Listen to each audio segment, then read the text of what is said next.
people scared maybe? Sometimes, yeah. Sometimes people are always like, a strip show? I don't want to go to a strip show. Amsterdam Dance Event is het grootste dansevent van heel de wereld. En de perfecte plek om ook nieuwe danssoorten te ontdekken, zoals strippen. Why is it such a part of the dance culture as well? I think people don't always really understand the impact of music within the strip club scene.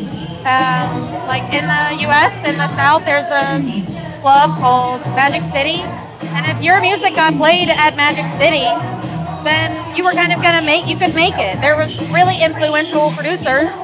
And I think a lot of people don't know that, you know, where stripping really kind of started and really grew a name for itself and a level of acceptance. That, yeah, this music brought people together. This level of enthusiasm is really gonna have to come up. Okay!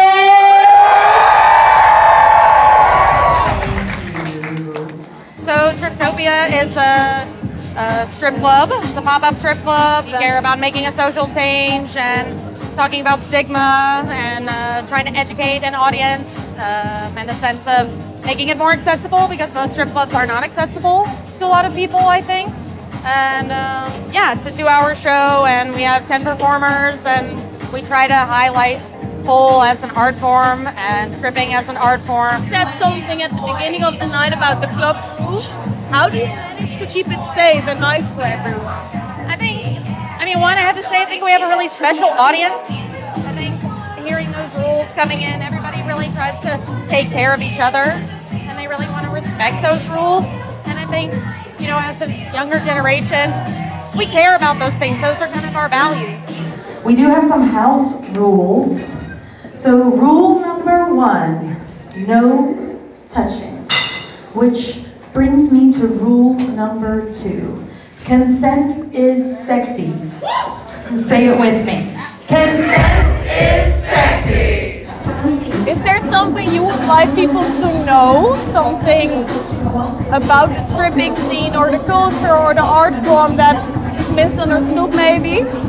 I mean, there's still a lot of stigma around this, and I mean, if we see what also is happening in the red light district, you know, it's a lot of men coming, there's not a lot of space for women, there's not a lot of space for partners to go together, and I think, you know, it's a great night out to share with one another, and there's so much fun, and if people could just open up a little bit to a new kind of fun. Are people scared maybe, you think? Sometimes, yeah.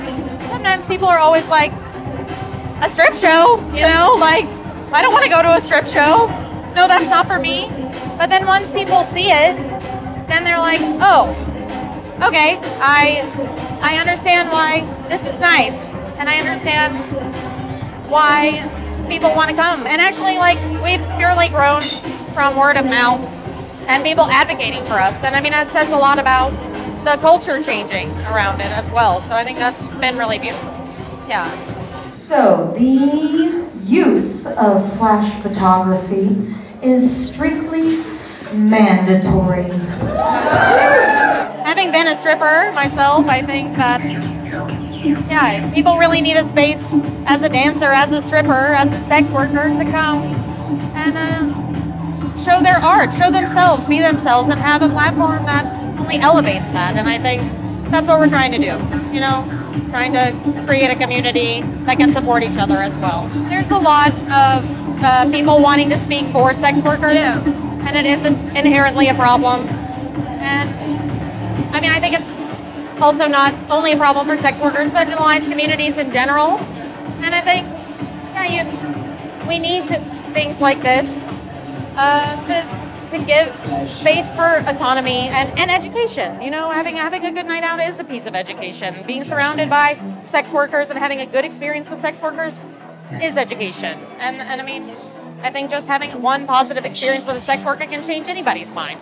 And if you see something you really don't like, there's the motherfucking exit, okay? Yay! If you have a tip for someone at home who feels kind of intimidated yet, or they are a bit scared to, I don't know, maybe they want to dance as well, or just don't want to join. Everybody needs to start small.